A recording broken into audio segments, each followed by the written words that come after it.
அனைவருக்கும் வணக்கம். Welcome back to my channel. இன்றைக்கி நாங்கள் பார்க்க போகிறது ஒரு 10 வருஷத்துக்கு முன்னாடின்னு சொல்ல மாட்டேன், ஒரு 15 வருஷத்துக்கு முன்னாடி ஒரு ரிலீஸ் ஆன ஒரு பாடல். நம்ம யுவன் சங்கர் ராஜா இப்போ தொடர்ந்து நாங்கள் ரஹ்மான் சாரோட இது எல்லாம் பார்த்து டாக் லைஃப் அப்படி இப்படின்னு போய்கிட்டு இருக்க ஒரு கேப்பில் சன் மியூசிக் வந்து ஒரு பாட்டை வெளியிட்டிருந்தாங்க. இந்த ஒரு பாட்டுக்காக நான் ரொம்ப நாள் வெயிட் பண்ணிட்டு இருந்தேன். வீடியோ சாங் கிடைக்க வரைக்கும் இந்த கம்ப்ளீட்டான ஒரு HD சாங் இப்போ வரைக்கும் கிடைக்கல யூடியூப்பில். ஸோ அது ரீசெண்டாக வந்து ரிலீஸ் பண்ணியிருக்காங்க. அண்ட் அந்த பாட்டோட பேர் வந்து சொல் பேச்சு கேட்காது அப்படின்ற வார்த்தையோடு வருதுன்னா பல பேர் தெரிஞ்சிருக்கும். ஏன்னா அந்த டைம் வந்து சன் மியூசிக் நாட்கள். அப்படியே நான் ஒரு த்ரோ பேக் போனோம்னா 15 வருஷத்துக்கு முன்னாடி ஸ்கூல் விட்டு வந்த உடனே இந்த மாதிரி பாட்டெல்லாம் சன் மியூசிக் கூட ஓடிக்கிட்டே இருக்கும். அப்போல்லாம் புரியாது, சில பாட்டெல்லாம் வைப்பில் இருப்போம், கேட்போம், அவ்வளோதான். ஆனால் இப்போது அதெல்லாம் பார்க்கும்போது லைக் ஜேம்ஸ் அந்த மாதிரி இருக்குது. அண்ட் யுவன் சங்கர் ராஜோட மியூசிக்கில் இந்த ஒரு பாட்டு வெளிவந்துருச்சு 2010. அண்ட் அந்த படத்தோட பேர் வந்து தில்லாலங்கடி, எல்லாருமே தெரிஞ்சிருக்கும். சன் டிவியில் ரிலீஸ் ஆன ஒரு படம். அண்ட் அந்த படத்தில் வந்து நம்ம தமன்னாவும் நடிச்சிருக்காங்க, இன்க்ளூடிங் தட். இந்த பாட்டை பாடியிருக்கிறது வேறு யாரும் இல்லை, நம்ம சிங் நைட்டிங்கேல்ஸ் டபுள்ஸ் இருக்காங்க. அந்த டபுள்ஸ் வந்து யாருன்னு பார்த்தீங்கன்னா நம்ம சித்ரா அவங்களும் நம்ம ஸ்ரேயா கோஷல் அவங்களாம் பாடியிருக்காங்க. ஸோ 2 லெஜண்ட்ஸ் ஒரு பாட்டில் பாடியிருக்காங்க. அது யுவனோடைய பாட்டு. ஸ்ட்ரைட்டாக அந்த பாட்டில் கேட்டதுக்கப்புறம் மீதி விஷயங்களை பற்றி நான் இன்னும் எக்ஸ்பிளைன் பேசுகிறேன். இதை பற்றி ஏன்னா பேசுறதுக்கு பல விஷயங்கள் இருக்குது. ஸோ அதை பற்றி பேசலாம். நானும் இந்த பாட்டை ரொம்ப நாள் கழிச்சு கேட்க போகிறேன். ஸோ ரெடியாக இருக்கீங்களான்றது தெரியலை. ஸோ ரெடியாக இல்லாட்டி பரவாயில்ல, இப்போ நீங்கள் என் கூட சேர்ந்து ஜாயின் பண்ணி இந்த பாட்டு கேளுங்க. கேட்டதுக்கப்புறம் நாங்கள் மீதி விஷயம் பற்றி பேசலாம். ஸோ ஸ்டார்ட் பண்ணலாமா? ரெடி 1 2 3 அண்ட் ஹியர் வி கோ.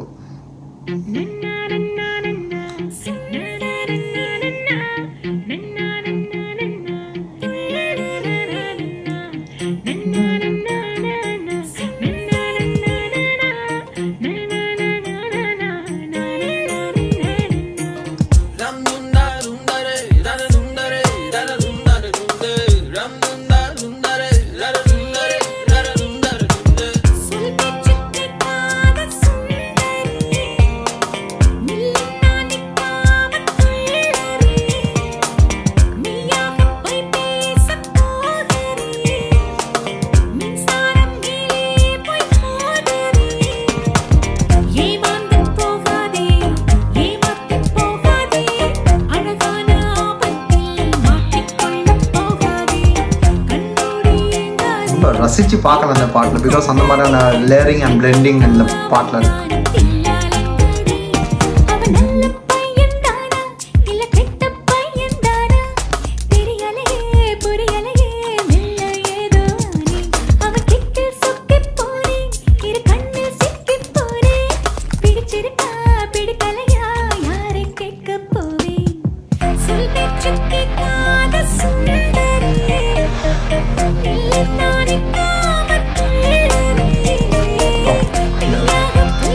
அந்த வாய்ஸ் எல்லாம் அப்படியே கேட்கும்போது இந்தமான ஒரு மெமரிஸ்.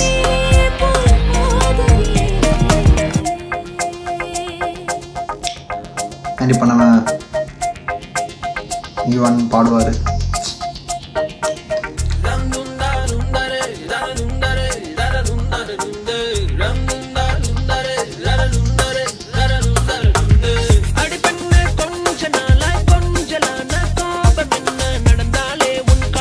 அது பேக்ரவுண்ட் டான்சஸ் கூட இல்லை.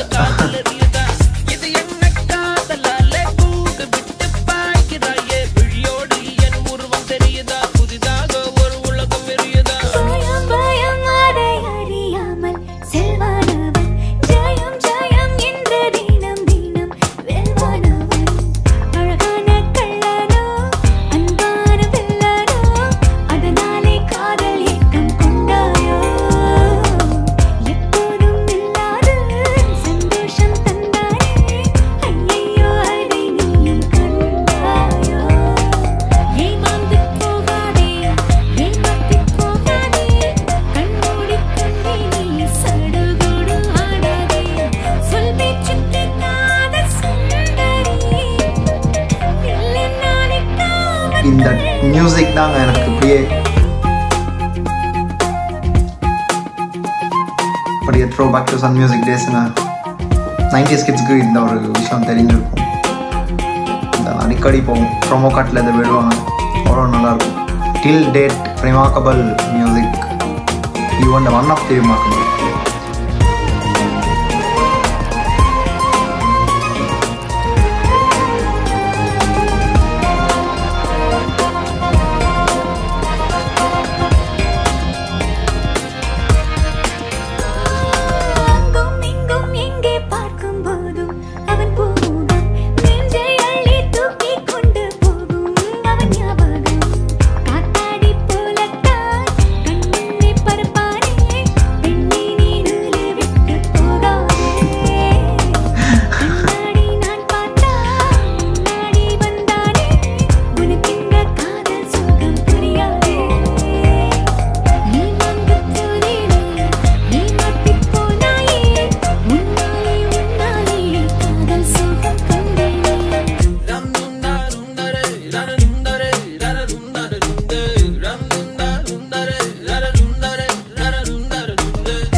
என்ன பாட்டு இல்லை. கண்டிப்பாக இந்த பாட்டெல்லாம் புரியாதவங்களுக்கு எனக்கு பதில் இல்லை ப்ளீஸ். எனக்கு தெரியலை அதுக்கு என்ன உங்களுக்கெல்லாம் பதில் சொல்ல போகிறேன்னு. ஆனால் இந்த பாட்டோடைய வைப்பை கேட்ச் பண்ண பல பேருக்கு ஹோப்ஃபுல்லி உங்களுக்கு புரியும்னு நினைக்கிறேன். ஒரு டைமில் the song was ruling the whole Sun music. And இந்த ஒரு பாட்டு உங்களுக்கு எப்படி எக்ஸ்பிளைன் பண்ணுறது எனக்கு தெரியலை. பிகாஸ் இதில் வந்து அந்த அளவுக்கான விஎஃப்எக்ஸ் இருக்கும், அந்த அளவுக்கான ஒரு என்ன சொல்கிறது, அந்த சினிமாட்டோகிராஃபி, அதுக்கப்புறம் எந்த ஒரு தப்புமே இருக்காதுங்க இந்த பாட்டில். நீங்கள் பார்த்தீங்களா இருந்தால் ஃபஸ்ட்டு நாங்கள் வந்து போஸ்ட் ப்ரொடக்ஷன் டீமுக்கு பெரிய ஒரு தேங்க்ஸாக கொடுக்கணும். And huge salute to you people. ஏன்னா இந்த ஒரு பாட்டில் நீங்கள் நல்லா நோட்டீஸ் பண்ணிங்கன்னா தெரிஞ்சுக்கோ, ஒரு 15 ஜெயம் ரவியோடைய பர்ஃபார்மன்ஸ் வரும், ப்ளஸ் 5 தமன்னாஸோடைய இன்னொரு பர்ஃபார்மன்ஸ். ஆனால் ஆளுக்கால் அந்த மூமெண்ட்டில் கூட அவங்களோட அந்த பிளெண்டிங்கில் எந்த ஒரு ஷேடோஸில் கூட எந்த ஒரு இது கூட தெரியாது. அந்த அளவுக்கான விஎஃப்எக்ஸோடைய அந்த ஹார்ட் ஒர்க் இந்த ஒரு பாட்டில் நாங்கள் பார்க்கலாம். அண்ட் அந்த அளவுக்கான லேயரிங் இதில் இருக்குது. அது ஏன் லேயரிங் அண்ட் பிளெண்டிங்னு சொல்லேன்னா, ஏன்னா இந்த பேக்ரவுண்ட் டான்சர்ஸ் எல்லாம் வெளிமுகம்லாம் யாரும் இல்லை. இவங்களோட ஃபேஸ்லேயே இவங்களே வேறு டிரெக்ஷனில் வேறு ஆங்கிள், ஒவ்வொரு டான்ஸ், ஒவ்வொரு ஃபேஷியல் எக்ஸ்ப்ரெஷன், ஒவ்வொரு காஸ்டியூம், ஒவ்வொரு மூவ், இதெல்லாம் வந்து 15 வருஷத்துக்கு முன்னாடியே பண்ணிட்டாங்க. ஸோ இந்த ஒரு பாட்டு it was one of the best. எனக்கு தெரிஞ்சு விஷுவலைசேஷனில் பார்க்கும்போதாக இருக்கட்டும், அந்த ஒரு ஸ்க்ரீன் பிளே வரும்போது, and they just killed then the whole பர்ஃபார்மன்ஸுங்க அந்த மாதிரிக்கு இருக்கும்.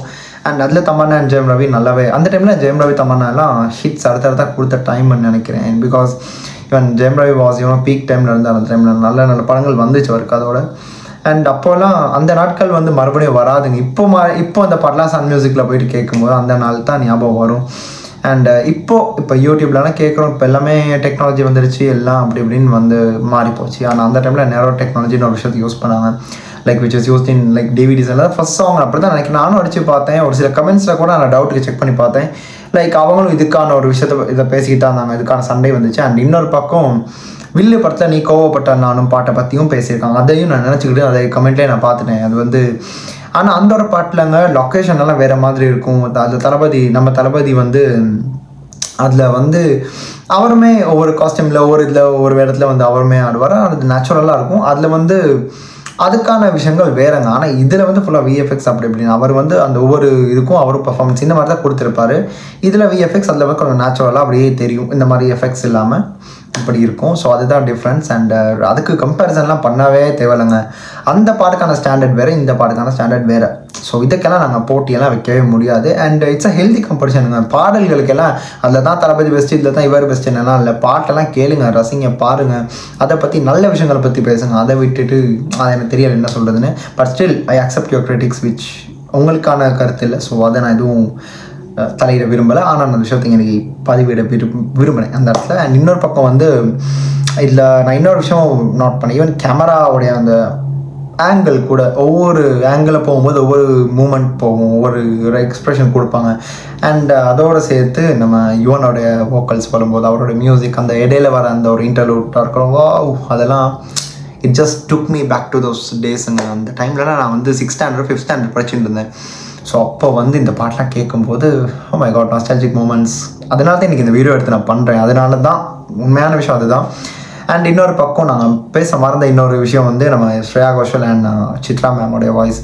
எனக்கு பர்சனல் 2 பேரும் பிடிக்கும். அதை தாண்டி Shreya Ghoshal it's at my ஃபேவரட்னு எல்லாருக்குமே நான் பண்ணுற ஒவ்வொரு ஸ்ரேயா கோஷல் வீடியோ நான் சொல்லி தான் இருக்கேன்.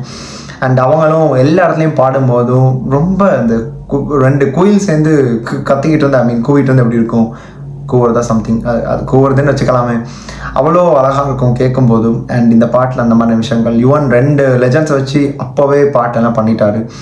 அது 2 ஃபீமேல். அதோடு சேர்ந்து ஜெயம் ரவிக்கு நம்ம யுவன் வந்து அப்பப்போ வந்து ஒரு சில ஹம்மிங் போர்ஷன்ஸை கொடுத்துட்டு இந்த பாட்டை ஒரு பெரிய ஒரு மேஜிக்காக க்ரியேட் பண்ணிவிட்டு அந்த சாங் என் பண்ணிட்டாங்க.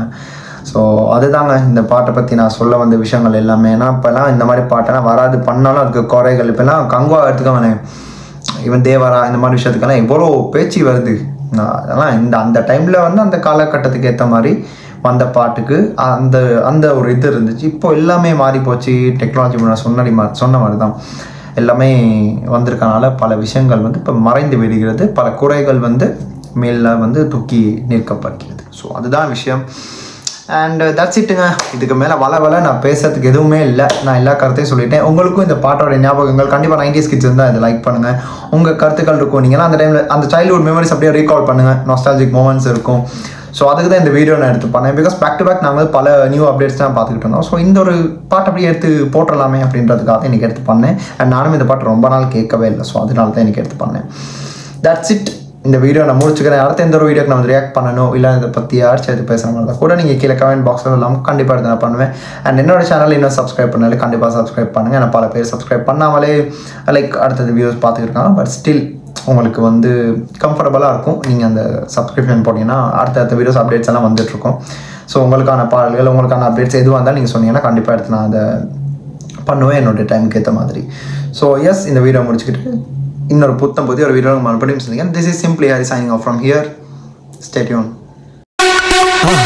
மறக்காம சர்ப்ரைஸ் பண்ணுங்க. தேங்க்யூ.